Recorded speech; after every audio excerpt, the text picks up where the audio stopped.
ব্যক্তিগত কারণে ইস্তফা প্রদানের 24 ঘন্টার মধ্যেই সেই ইস্তফা প্রত্যাহার করে নিলেন কালিয়াগঞ্জের তৃণমূলী পুর কাউন্সিলর সোমা চৌধুরী দেব। বিধানসভা নির্বাচনের আবহে তৃণমূলী পুর কাউন্সিলরের ইস্তফা কাণ্ড ঘিরে জমজমাট কালিয়াগঞ্জের রাজনৈতিক রঙ্গমঞ্চ। সোমবার পুর প্রধানের কাছে ইস্তফা পেশ করেছিলেন 1 নম্বর ওয়ার্ডের তৃণমূলী পুর কাউন্সিলর সোমা চৌধুরী দেব। রাত কাটতেই মঙ্গলবার দুপুরে ব্লক তৃণমূল কার্যালয়ে সাংবাদিক বৈঠক করে সেই ইস্তফা পত্র প্রত্যাহার করে নেবার সিদ্ধান্তের কথা জানালেন সোমা চৌধুরী দেব। কালিয়াগঞ্জ বিধানসভার তৃণমূল প্রার্থী নিতাই বস্যকে পাশে নিয়ে এদিন সাংবাদিক বৈঠকে সোমা দেবী কি বলছেন শুনে নেব। কালিয়াগঞ্জ থেকে অনুপ জয়সওয়ালের রিপোর্ট, বিগ নিউজ বাংলা। কি ব্যাপারে আজকে সাংবাদিক সম্মেলন করছেন? কালকে যে বিবৃতিটা দিয়েছিলাম যে আমার একটা সমস্যা হয়েছিল তৃণমূল দলের ভেতরে, কালকে যে বিবৃতিটা দিয়েছিলাম, কি বিবৃতি দিয়েছিলেন? কালকে দিয়েছিলাম একটা সমস্যা হয়েছিল যার কারণে দলটা ছেড়েছিলাম, কিন্তু আজকে আমাকে জেলা নেতৃত্ব ফোন করেছিল এবং আশ্বাস দিয়েছে এরকম পরিস্থিতি পরবর্তীতে আর হবে না। আমার সাথে কাউন্সিলর, চেয়ারম্যান, আমাদের সর্বভারতীয় দল তৃণমূল কংগ্রেসের প্রার্থী নিতাই দা সবাই গেছিল আমার সঙ্গে দেখা করতে, কথা বলেছে এবং আলোচনার মাধ্যমে একটা সমস্যার সমাধানটা বেরিয়েছে। তার পরিপ্রেক্ষিতে আমি আবার আমার রেজিগনেশন লেটারটা উইথড্র করে নেব, আমি আবার দলে ফিরে তাকে জেতানোর লক্ষ্যে আবার কাজ করব। কিন্তু সমস্যাটা আপনার দলের মধ্যে একাংশের বিরুদ্ধে ছিল সংগঠনের বিরুদ্ধে। সেক্ষেত্রে আপনি কালকে স্বীকার করেছিলেন যে নিতাই বাবু বা আপনার কাউন্সিলর, বোর্ড অফ কাউন্সিলর যারা আছেন আপনার দলের, তাদের প্রতি আপনার কোনো সমস্যা ছিল না। হঠাৎ সমস্যাটা তৈরি হলো কি করে, আর এই সমস্যাটা এক রাতের মধ্যে নিভে গেলই বা কিভাবে, মানে সলিউশন হলো কি? এটা জেলা নেতৃত্বের ওপরেই আমি আস্থা রাখলাম। জেলা নেতৃত্ব যেহেতু সংগঠনেরও তো উপরে আমাদের জেলা নেতৃত্ব, তারও উপরে মমতা ব্যানার্জি, তো সেই সুবাদে আমি ধরে নিলাম যে আমার সংগঠনের উপরে যদি জেলা নেতৃত্ব থাকে তাহলে আমি তার কথার উপরেই আশ্বাস রাখলাম, ভরসা রাখলাম যে কি তিনি আমার এই সমস্যার সমাধানটা উনি করে দেবেন। আপনাদের দলের এই ফুটকারচালির মধ্যে মাঝখানে বলির বকরা হলেন কার্যত একজন অস্থায়ী কর্মী, পৌর কর্মী, তার ব্যাপারে কি কিছু বলবেন? না, বলির বকরা না, উনি যে কাজটা করেছে সেটা জনগণ তো দেখেছিল, সেটা তো কোনো কুক্ষিগত ঘরের ভেতরে হয়নি বা চার দেওয়ালের ভেতরে হয়নি, সেটা জনসমক্ষে হয়েছে এবং জনগণ দেখেছে যে কি হয়েছিল। তার পরিপ্রেক্ষিতে জনগণই বিচার করে বলবে যে আমি ঠিক ছিলাম না সে ঠিক ছিল। সেক্ষেত্রে ওনাকে চাকরি থেকে বরখাস্ত করেছে কালিয়াগঞ্জ পৌরসভা। সেটা আমার জানা নেই যে কালিয়াগঞ্জ পৌরসভা তাকে চাকরি থেকে বরখাস্ত করেছে। আমি যতটুকু শুনেছি, আমার সামনে যদিও হয়নি, যে 3 মাসের জন্য মানে সাসপেন্ড করা হয়েছে, আমি এটা জানি, কিন্তু বরখাস্ত হয়েছে সেটা জানি না। জল্পনা আপনাকে ঘিরে তৈরি হয়েছে কালকের পর। সেটা সম্বন্ধে কতখানি বাস্তবতা আছে? না, বাস্তবতা তো কোনোটাই নাই, গুঞ্জনের কোনো গুঞ্জাইশই নাই। কারণ আমি যখন কালকেই বিবৃতি দিয়েছিলাম তখনও আমাকে যতজন সাংবাদিক বন্ধু ফোন করেছিল, বলেছিল যে তাহলে কি আপনি দলটা ছাড়লেন, কোনো অন্য দলে যোগদান করবেন? তো আমি তো তখনও বলেছি যে আমি যদি যোগদান করতাম তাহলে তো আমি সাথে সাথেই যোগদান করতাম। আমার তো তৃণমূল দলের প্রতি কোনো রাগ নেই, আমার তো মমতা ব্যানার্জির উপরে রাগ নেই, আমার সংগঠনের উপরে রাগ ছিল যে তারা হয়তো ডিসিশনটা ঠিক নিল না বলে আমার মনে হলো।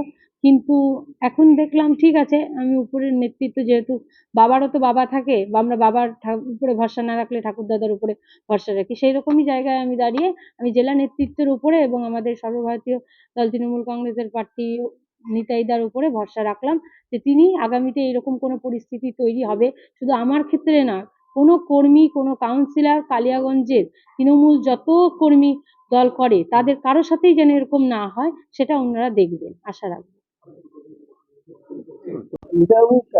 কালকে ঠিক ভোটের 1 মাস আগে এরকম একজন কাউন্সিলরের পদত্যাগপত্র জমা দেওয়ার ঘটনাটা ঘটেছে, তারপর কি হলো? আপনি তো গিয়েছিলেন ওনার বাড়িতে রাখতে, মানে মানে মূল বিষয়টা কি সলিউশন হলো না চাপটি মারা হলো বিষয়টা? না দেখুন, মূল বিষয় চাপটি মারার কোনো জায়গায় নেই।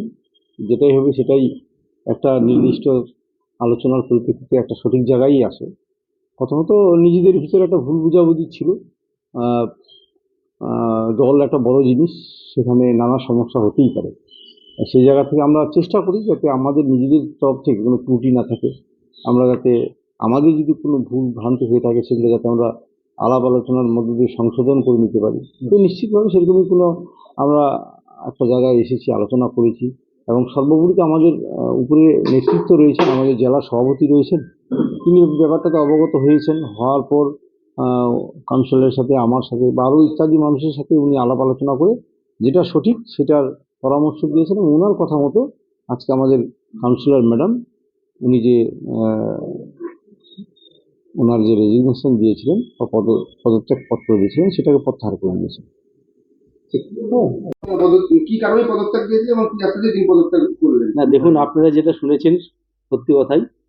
তা আমাদের গত শনিবারে আমাদের এই পৌর স্টাফ, নাম পল্টু, টাইটেলটা আমি ঠিক বলতে পারছি না, তা ও আমাদেরই পৌরসভার একজন কর্মী, তা 16 নম্বর ওয়ার্ডে এক জায়গায় জল দাঁড়ায়, সেটা নাকি আমাদের 1 নম্বর ওয়ার্ডের থেকেই মানে ড্রেনটা চালু হয়েছে, সেখানে গিয়ে শেষ হয়েছে 16 নম্বর ওয়ার্ডে।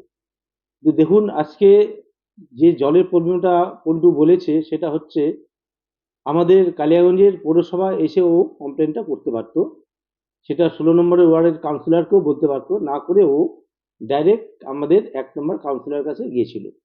তা কাউন্সিলর কাছে গিয়েছিল যেহেতু কাউন্সিলরকেও আবার বলেনি ব্যাপারটা, তার স্বামী বিজনদেব উনি ঘুমিয়েছিলেন, যাই হোক ঘুম থেকে উঠে কেবল কলে পাড়ে গেছে, নাকি তাকে অকথ্য ভাষায় গালিগালাজ করেছে।